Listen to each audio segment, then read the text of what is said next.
Uma coisa que se ouve, né, aqui no Brasil é a seguinte: se o Japão, que é um país tão sério, tão disciplinado e tão organizado, se no Japão acontece uma coisa dessa, imagina nessa bagunça que é o Brasil. Tem procedência essa comparação? Não. O Brasil, isso é um pouco do que o Nelson Rodrigues chamava de lata, né? O Brasil é um país que ganha medalhas em organizações internacionais devido à sua engenharia de águas profundas, como a Petrobras já ganhou 2 ou 3 medalhas, né, dadas na OTC. É um país que tem um avanço da agropecuária inusitado em todo o mundo, graças à Embrapa. Enfim, nós temos realizações e infelizmente não temos mais porque o nosso modelo econômico não induz o desenvolvimento aqui endógeno, né? Não induz o desenvolvimento tecnológico, a inovação aqui no país. Mas esse é um outro debate. Então, mas é para tirar esse complexo de vira-lata. Não, nós podemos ser um país com tecnologia e com capacitação. Nós já operamos usinas nucleares eficientemente, estão aí Angra 1 e 2.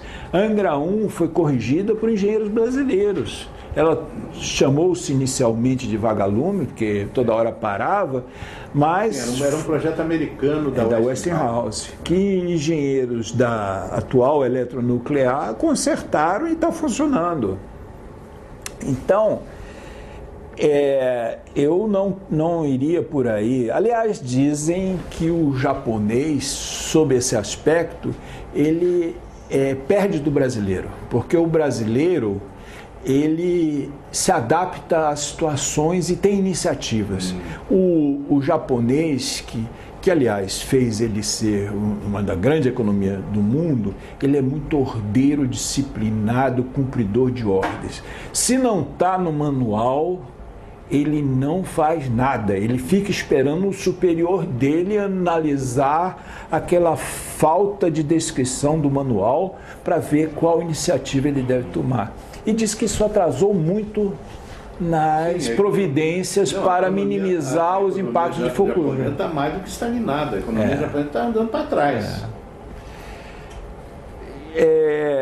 Precisariam ter sido tomadas algumas decisões lá em Fukushima que não foram tomadas rapidamente. Aquela explosão, na verdade, aquilo ali... As pessoas pensaram que foi uma explosão nuclear. Aquilo não foi explosão nuclear. Aquilo ali foi um prédio que estava cheio de gás, pressionando, e que a pressão do gás explodiu, mas rompeu o prédio e saiu uma fumaça, etc, etc. Então, se tivessem aberto uma válvula de escape, aquele gás sairia pela atmosfera, é inevitável que iria ter que sair. Tinha alguma radioatividade? Tinha, mas era inevitável, mas sairia sem explosão. Quer dizer, um capataz brasileiro, um trabalhador de nível médio, teria imaginação e iniciativa para fazer isso. Teria iniciativa, sim. Eu não sei se exatamente para fazer isso. Há um bloqueio psicológico. É uma questão cultural. A disciplina deles é fenomenal. O que faz até a economia mover muito bem em situações normais. O brasileiro está mais adaptado às situações. Eu poderia dizer essa frase um pouco contundente, mas eu acho que o brasileiro é mais improvisador, ele tem mais, como se diz na forma bem popular, ele tem mais jogo de cintura. Jogo de cintura. Bem, então, mas eu queria concluir uma linha de raciocínio que eu vinha tendo, é o seguinte: ao contrário de muitas pessoas que estão dentro do setor nuclear e por isso contaminadas com o bom propósito de quem trabalha lá dentro, de quem projeta, etc. E por isso ficam, de certa forma, acreditando que não há racionalidade em quem tem medo. Realmente, quem tem medo, medo é uma emoção. Ela brota. Você pode dar a maior quantidade de argumentos racionais do mundo, vai brotar aquele medo. Você não combate medo com racionalidade. O cidadão pode, a nível racional, chegar à conclusão que é verdade, é segura, sim, mas continua com medo. Continua com medo. Bem, mas quem sabe a probabilidade é muito pequena, mas a probabilidade não é zero, né? Então, numa situação dessa, que é uma situação, eu tenho respeito pelo medo, eu diria para você que é uma situação típica de um plebiscito. A sociedade teria que fazer um plebiscito para aí vamos respeitar. É um direito humano ter medo. Agora, é um plebiscito bem planejado, em que todos falassem acerca... Aquelas pessoas que têm certeza que o negócio é seguro, que a geração é segura, etc., pudessem expor seus pontos de vista e mostrar os benefícios que traz. E também que nenhuma tecnologia é 100% garantida. Uma barragem pode romper, um avião pode cair. Térmicas de outra espécie podem ter também acidentes dentro dela. Enfim, eu queria saber se um tsunami de ondas de 30 metros chegasse numa térmica que gera energia elétrica a partir de gás. Qual seria o drama que existia? Existia algum drama também. Então, um plebiscito, mas bem planejado, em que todas as forças fossem... Eu vou pedir licença para interromper, porque nós temos um intervalo agora, e esse tema vai exigir mais tempo para a exposição. Então eu deixo a pergunta para depois do intervalo. Num plebiscito bem planejado, a televisão, todas as emissoras da televisão teriam um horário para que os dois grupos, cada um expusesse os seus argumentos. E um argumento que tem sido exposto nos vários programas que realizamos aqui sobre essa questão, um dos argumentos vamos dizer, de ordem talvez geográfica. O Japão é um arquipélago de território muito pequeno e todos os lugares no Japão estão próximos das tais linhas do negócio da tectônica. E o Brasil está muito longe disso. Então, como você explicaria essa diferença entre as condições vigentes no Japão e as condições vigentes no Brasil? Até já. Este é o programa Debate Brasil, produzido pela AEPET, Associação dos Engenheiros da Petrobras, e transmitido para todo o país por uma rede de TVs comunitárias e outras televisões. Nós estamos conversando hoje com o engenheiro Paulo Metri, diretor técnico do Clube de Engenharia, sobre a questão nuclear no Brasil e no mundo, diante desta efusão de notícias sobre decisões e manifestações. O Metri sustenta que o cidadão brasileiro tem o direito de ter medo da energia nuclear e que a melhor maneira, a maneira mais democrática de resolver essa questão seria convocar o povo brasileiro a decidir num plebiscito, um plebiscito bem organizado, em que os dois grupos, os grupos favoráveis e os grupos contrários, tivessem o mesmo tempo de televisão e a mesma oportunidade de expor os seus argumentos. A pergunta então que ficou foi a seguinte: as condições vigentes na geografia do Japão são diferentes das condições vigentes no Brasil. Como é que, num plebiscito, você explicaria isso para todo o público de televisão em território brasileiro?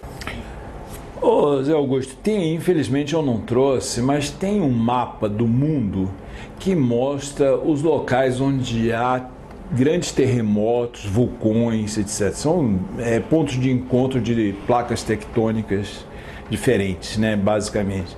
E é uma curva que vai em torno da América do Sul e, inclusive, vai pelo meio do Atlântico. Quer dizer, a América do Sul, dos Andes para a direita, né, onde está o Brasil, é uma placa só. O Brasil é uma placa só e inclui, inclusive, outros países, né? Então, no Brasil, existe terremotos. O Brasil já teve terremoto de 6, alguma coisa da escala Richter.